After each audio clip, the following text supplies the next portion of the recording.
has erupted that affects, I should say, a lot of African people, but in particular African women. And the degree to which African women are affected is closely related to their sense of themselves relative to Africa. And by that I mean that some African women, African heritage women, African women in the diaspora do not connect with Africa. They do not connect with their heritage, their DNA. They really don't. Yes. They connect with their professional identity. So, I am a lawyer. I am a broadcaster. I'm a doctor. I am a doctor. Yes. I am an engineer. I'm an actor.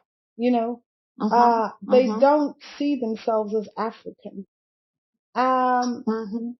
On a conscious level, but on a subconscious level and on a spiritual level, they are African. Their spirit recognizes Africa. This is not everybody, but a lot of some. us. Yes. Right? And because, sorry, go ahead. Yeah, I'm listening in. Right. Yeah. And so some of us have made the sojourn. We've made a pilgrimage to Africa to experience the African space, the spirit, the people, the culture, the nuances, the unspoken, the drum, the way in which we worship or we celebrate, different manifestations of being African, whether it be light, medium, or dark, our sizes, our way we cook, the way we walk, our rhythm, our interaction. Some of us have journeyed to do some of that. Yes. Some of us have not yet, and maybe never will make the physical journey, but we have been inquiring about this part of ourselves that we were never taught about in the European school. We were never given a proper connection with it. Africa is a place of lack. Africa is a place of disease. Africa is sucks the energy out of everything. Africa is not as big as the UK. Africa, the beginning of the African history is being captured and being in servitude, so on and so forth. And then we graduated to becoming human. This is a kind of nonsense that has been perpetrated systematically in our curriculum.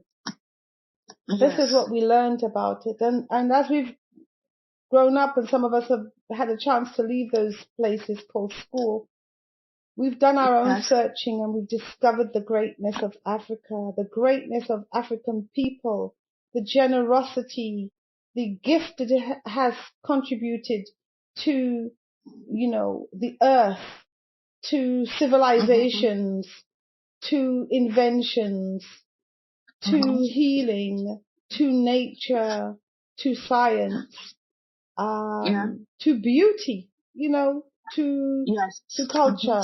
We have recovered and discovered it. However, some of us still suffer from imposter syndrome. We do all the things we're supposed to do. We study. We work twice as hard. Are you there? Yeah. Yeah. We work twice as hard, 3 times as hard. Some of us lighten our skin to, fit in a little bit more perhaps. We hide our hair. We become smaller in those spaces. We don't wear our bright colors. We don't radiate in the way we need to. Yes. Because of this thing that has happened and happens to us still.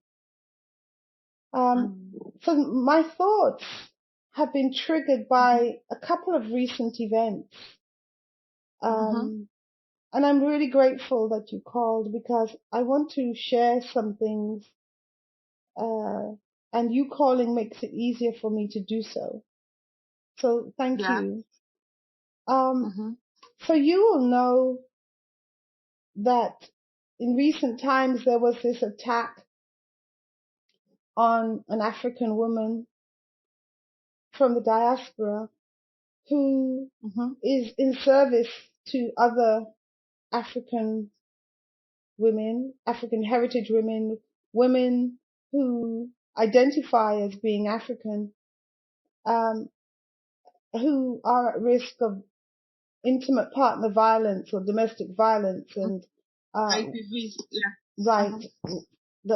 Violence against women and girls, but in particular, the women who aren't always heard by a Eurocentric system.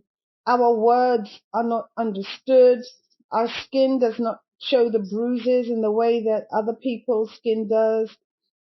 We may not blush. Our non-verbals are not recognized. We are still viewed in many regards as chattel. You know, we're not really human, and no one will say it, but they act as if we are not as human as a white woman. We're not as precious as a white woman. We're not as delicate as a white woman. So we must endure things because, you know, we're strong black women, right? And even when we have been murdered, the police force, not the police service, the police force and the agents of the police force will take selfies with us in the background like we are some kind of prize. You know, while our bodies lie there lifeless, they take selfies, and we become aware of these things. And it impacts many of us, even though it's not our particular physical body. It is us, African women. It is us again. And so recently we had a situation where someone who is in service was invited to the what is called the palace, Buckingham Palace in the UK. The Royal Palace, the so-called Royal Palace. I don't take issue with the word royal or palace, but I do take issue with the word the, because it is a, but it is not the. And I think the makes the only palace. That's right. That's right. So I take issue because of my relationship with English, and I'm still trying to understand it. Although that might be a futile effort. I don't know if anyone can really understand English or Eurocentric spaces, but this person was invited, and in that space, whilst they were in a professional capacity, somebody from that royal household took it upon themselves to to violate the space of that woman and move her hair and then interrogate her about whether and who and how come and this whole thing. And so that woman felt uncomfortable because of this persistence, uninvited persistence, and felt somewhat shocked to be invited and then to have that treatment given to them. A kind of interrogation. Absolutely, you know. And so those of us who have overcome that, perhaps any of us have had that feeling of imposter syndrome, for them it triggers a kind of like, you know, what do you have to do to be able to function on the equal platform to be valued in the same way as everyone else when we are going about our business, not harming anyone. And then when we speak of it, we become the target of vitriolic, vile bullying. Even from our own, those of us who are so confused and wanting Massa to be our friend or to think that we are a different kind of African, you can trust us. We start to attack our own reflection. We attack the way we speak, we attack the way our hair is, we attack the clothes we wear, we attack the name. Attack our complexion. Everything. We start to attack what is actually yourself, because we are connected. We are all connected. And some people don't even recognize that the person they're attacking looks more like you than you are recognizing. Because you have decided to put on some false eyelashes and put on a wig and put on some foundation that is not your color. And they go to an extent of bleaching their skin. Absolutely. Lightening their skin. Absolutely. Bleaching their skin and also straightening their hair with chemical-inducing products. And, year after year after year after year, it will have an impact. But they don't see that because they're not sufficiently aware. And even if they are, they think the risk of that is pales in terms of what it is they want, which is they want to be recognized by the people that they will never be. You will never be But you European. can't turn away from yourself. Well, this is the thing. But what you do then is you become a clown in public by starting to attack your own people, your own family. You start to attack things African. And it is a spectacle to behold. It is a very sad thing. What has happened in that situation is that the person who was the target of that nonsense, that violation, has had a chance to meet with the perpetrator of the breach.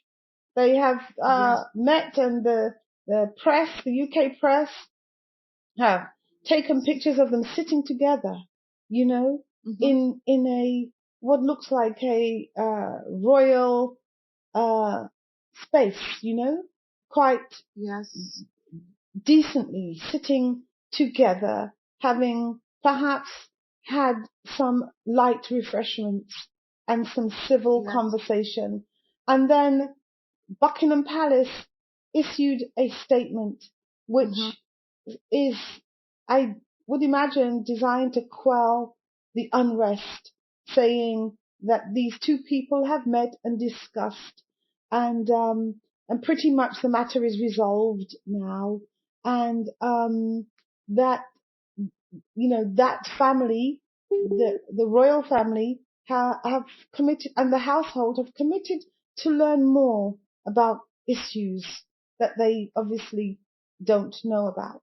And so the matter is considered to be resolved. However, the impact of what took place still ripples through populations of people who were triggered, who felt hurt because they have had a similar experience. The experience is not a one-off. It is very much something that many of us have experienced on the continent and off the continent. Europeans who just feel they have the right to reach out and touch us, to feel the texture of our skin, to experience us, to touch our hair, because we are some kind of curiosity there to entertain them, or in some cases to give them pleasure. More widely, we are there to serve. We are there to nurse them. We are there to be part of a catering team so that they can eat well. That we are part of a domestic housekeeping team so they can live well. We are there to be part of their production machine so that they can have goods that they can sell. We are there as occupiers of land that they will claim as their own and extract the minerals and leave us worse off than before. And even start civil wars, so that they benefit from our wars. Yes. They get our minerals. That's right. They cause unrest. Yes. They cause division. They come with their, what I would call, veiled agendas. And these veils are becoming thinner and thinner, in my opinion. When you raise the issue, they claim to be hurt and offended and distressed. And they have no concern for the damage that they cause by being so arrogant and ignorant. Insensitive. Absolutely insensitive. So the most recent thing that has got me up in the night, so grateful for your call, is that we now hear from a so-called respected journalist who writes in a newspaper. I don't think it should be called newspaper. I don't even think it should be called toilet paper. I don't know what it should be called. But it is described as a newspaper. Yeah. Yes. I don't know. Are you familiar with this recent eruption of nonsense? No. I'm familiar with what happened to the sister who was invited at the royal palace. Right. But the latest news that was written in the papers, as you say, I'm not conversant with. Okay. So what happened? What has happened is that this white man, and I want to be generous here, this white man has caused other white men, and I'm not, my priority is not white men. I will tell you that now. My priority is African people. I'm African-centered. I'm very clear as an African woman, mother, daughter, sister, cousin, friend, auntie. I know I'm rooted. I know I must take care of my family. But it is curious to me that this white man has caused other white men to, not all of them, some of them, to be embarrassed to be a white man.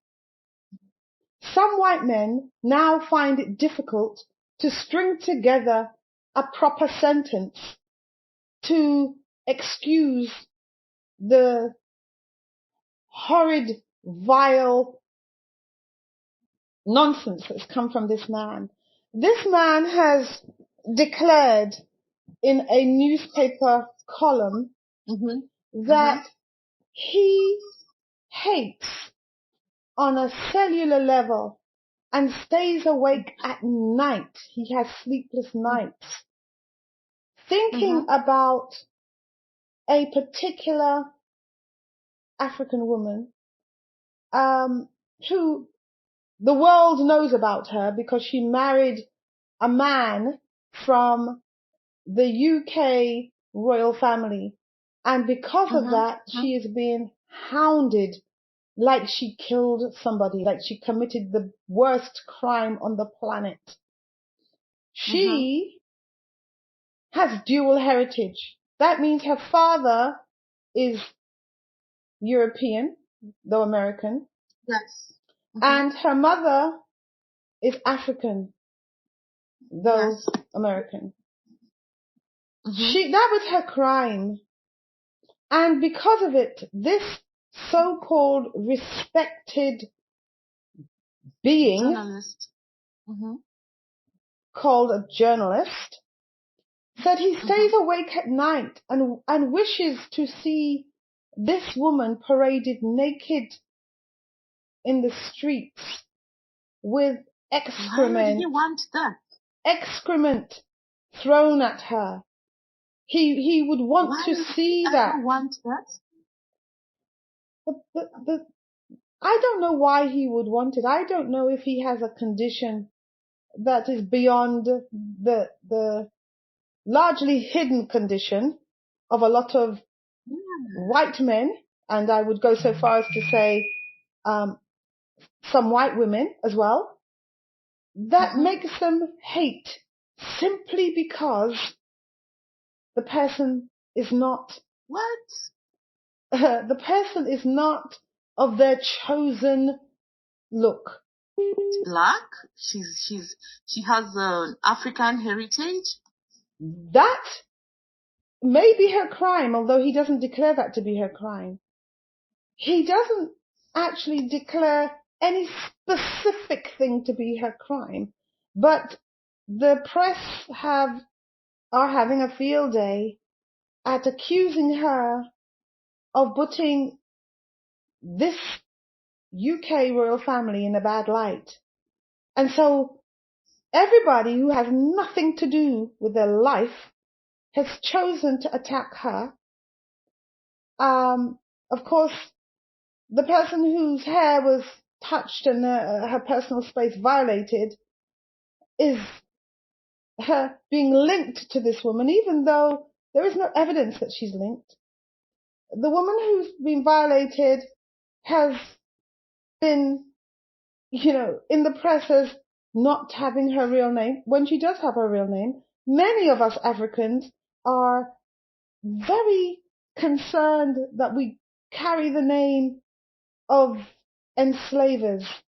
And so we claim a name that we want to be called by. We don't have to be called by the name that the enslaving society gives us. We don't have to. That's right. We don't have to. And because our parents decided, because they were good Christian people, to give us what is described as a Christian name, and when we come into our correct senses, we reject that, we are attacked by people who are so ignorant, it's embarrassing. It's really embarrassing. But, Queen, this latest development is violence. It incites hatred. It incites actions against anyone who is African. It is putting out a call for African women to be attacked. I was in a meeting recently, and the person leading on this particular very important initiative is an African woman. She may not describe herself as that, but she looks more like me than she does like, any of the people who are making statements from this so-called royal palace. Her hair grows similar to mine, although she doesn't wear her hair the way I wear my hair. Her skin is maybe darker than mine, but at least the same color. Her lips and her nose and her phonetic, phenotypically she is an African woman. And she has been to Africa, and she, in the meeting, which had a set agenda, she declared in the meeting she nearly didn't make it to the meeting because she was so hurt and devastated by the statement published in a newspaper by this white man that an African woman should be paraded through the streets naked and have excrement thrown at her, and people should be able to shout and abuse her. He hasn't said why. He just says that he hates her on the cellular level and he stays awake at night thinking about this. And it made this professional colleague of mine so devastated she nearly couldn't work. She couldn't work. All around the place there are African women who have been impacted by this violence, by this declaration that it is okay to do that kind of thing to us. Our children go to schools and children are cruel. So there will be children who will use this to bully. Emulate this. Absolutely. Yes. They will emulate it. There will be people who make snide remarks as we travel on public transport or we are in public spaces. There will be people who are in what we would call mixed relationships who will feel the hurt but maybe not be able to express it to their partner. There are those of us who actually aren't in mixed relationships, but we still can't express it to our partner. We can't express it to our sons. We know that the pain will have permeated and it would have really reached the core of us. It will have triggered memories of a time that we weren't physically living in, but we know of the behavior. We know how we're viewed. We're viewed as exotic and strong and resilient and objects of satisfaction, maybe sexual, maybe, to feed us, to take care of us, to take care of our children.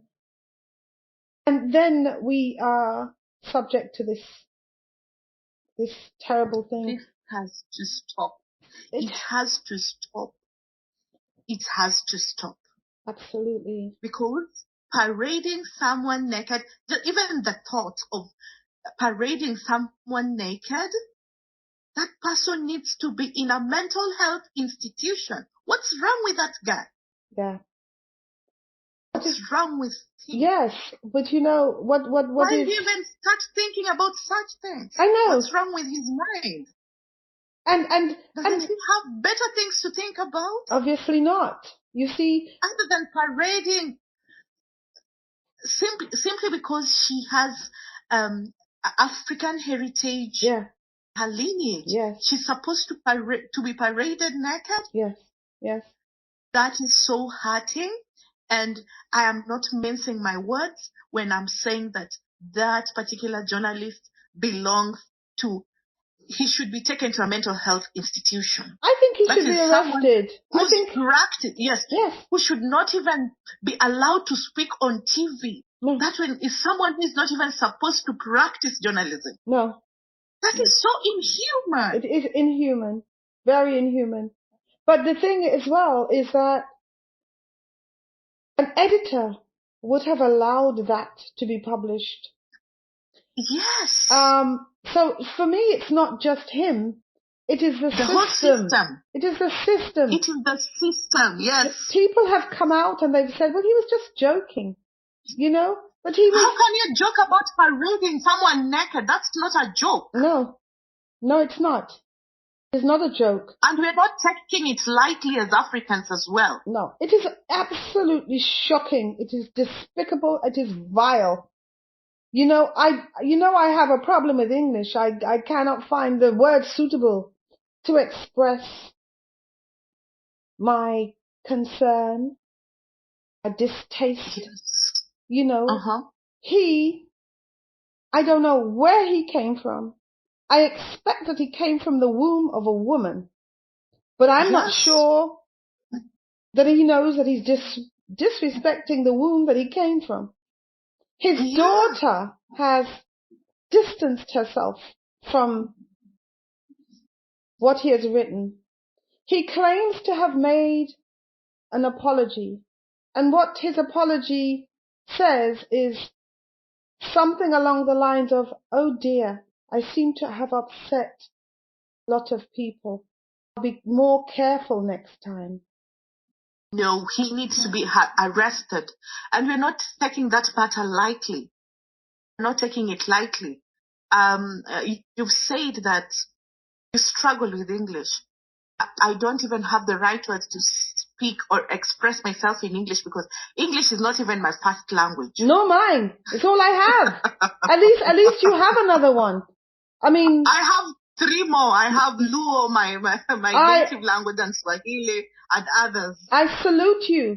I salute you for holding on to that. Because what they did with many of us is they forbade us from speaking a mother tongue. And so we are in some way hampered when we try to, if we experience grief, we are supposed to do it in a so-called civilized manner. We're supposed to... What is civilized? What is the meaning of civilized? We're supposed to sniff into our handkerchief. We're supposed to hold it in. We're supposed to have a stiff upper lip. I am so fed up of these people. Massive. I'm so fed up of these people. I was raised in a Christian household, and I know that you are a Christian woman. But I must tell you now, I would like to bring down everything. Everything.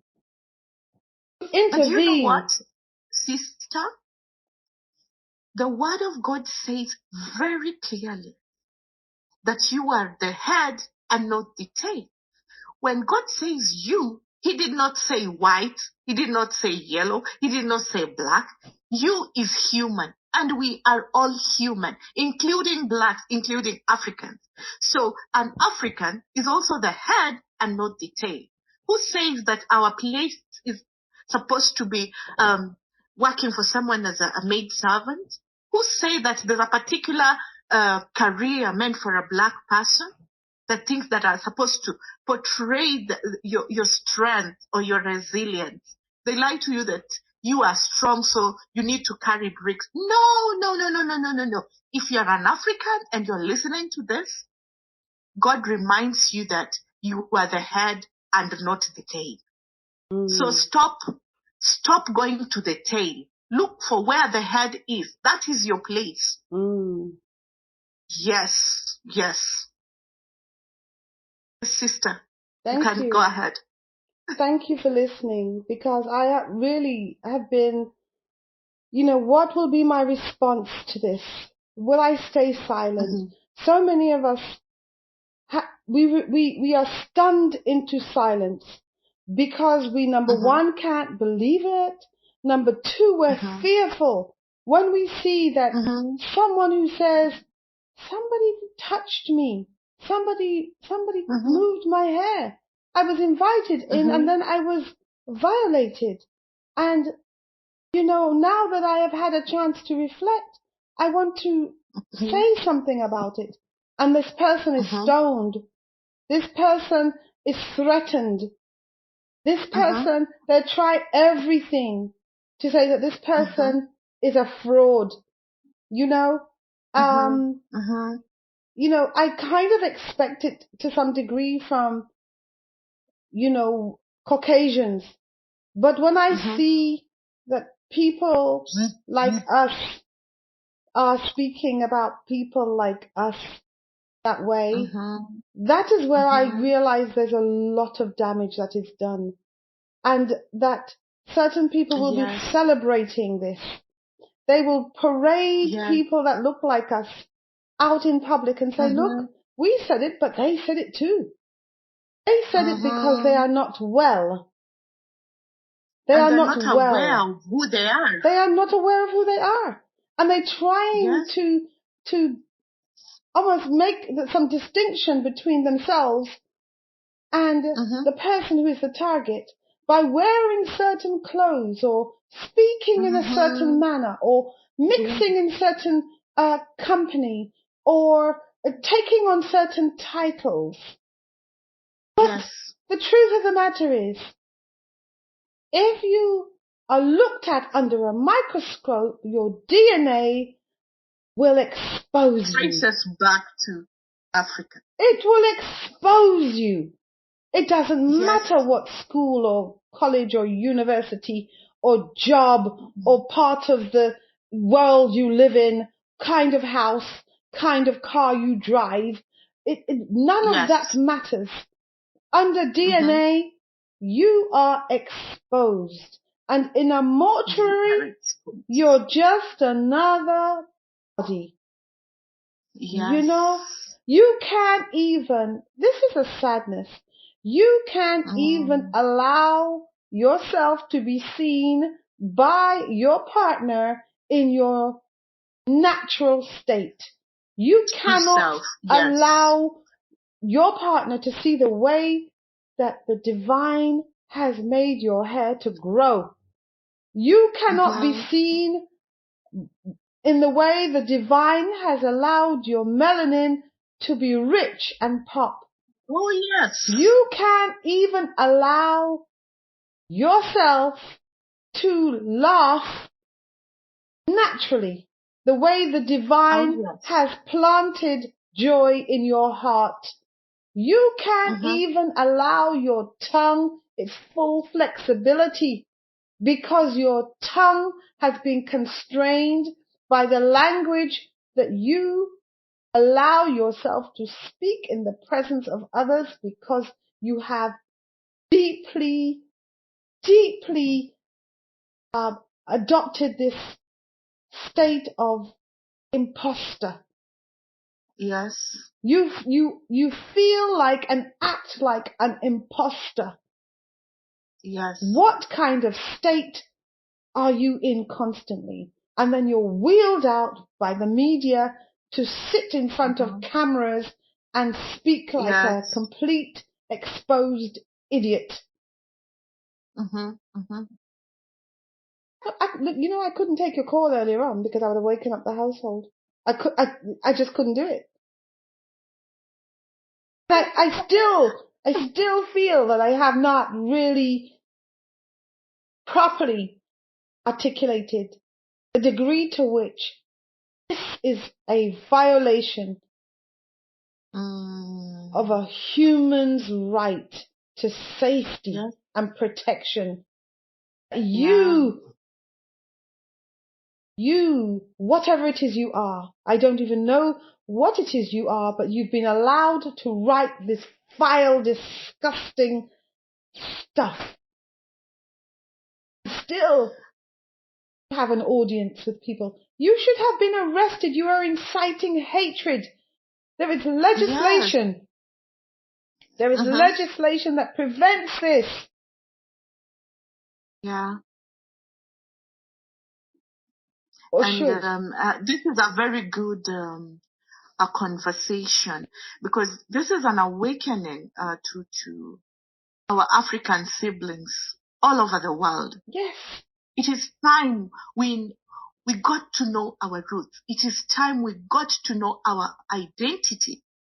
Just not knowing it, but also embracing it. Because you can't run away from who you are. Absolutely not. God created you to also embrace yourself. You're not supposed to covet something that is not yours. No. So we need to embrace who we are. We need to unite. We need to help each other. Absolutely. And above, we need to love ourselves. Absolutely. Absolutely. That's what I am about. That's what you are about. You know, the recognizing that we are legitimate. We are original peoples. We must not be seduced by that kind of hate. That somebody would make a public statement and feel comfortable to do so. In the UK, there is legislation, the Public Order Act, 1986 Public Order Act, which speaks about, you are not allowed to stir up racial hatred. But I know, I feel confident that to get someone to face the consequence of what this man has done will require a movement. Will have to be outrage from all quarters, all around the world, because he has asked that people crowds chant shame at her and throw lumps of excrement at her. I thank you. I thank you for this. And yes, I would love to continue this discussion. Let us raise awareness. Awareness. Yes. I thank you. I thank you, my sister. I love you. I appreciate you. I know that you were directed to call me because I was really troubled by this. I was so troubled by this. So yes, we will speak again at some point. I do hope. Yeah. Yes, we can have a continuation of this conversation tomorrow, because this conversation is very key in helping people to embrace their identities, especially people of African descent. Enough of the lies. It's time for us to know the truth. Absolutely. The Word of God says that if you know the truth will set you free. Yes. So I think it is our time to get liberation. Absolutely. And we can be liberated only by knowing the truth. Absolutely. Enough of the lies. Yeah. And call people out when they do it. Do not be fearful to call people out. We have to pinpoint it. We have to say what's in our hearts. Yes. Thank you. Yes. Thank you. And people should stop violating us simply because we are darker than them. And if we are darker, it doesn't mean that you are better. No. We are equals. Yeah. We are equals. Yes. Yes. Oh, this is good. This is good. And I know we will continue having this kind of conversation. And we are inviting many more people to come out. And, we share this as African siblings across oceans. Absolutely. Absolutely. Yes. Absolutely. Okay. So I don't know. Do you have a parting shot for 30 seconds? Well, I share the word, which is, to give thanks. I give thanks. I called for a solution to, expressing my concerns, and you responded, and I give thanks for you. I give thanks for you. Okay. Thank you so much. All right. Take care now. Thank you. My parting shot is that to every African out there, whether you're diaspora or you're in Africa or African descent, just know that you're the head and not the tail. Until next time, that's it from us. I am Belinda Odhiambo. And I am SisDr Sandra Richards.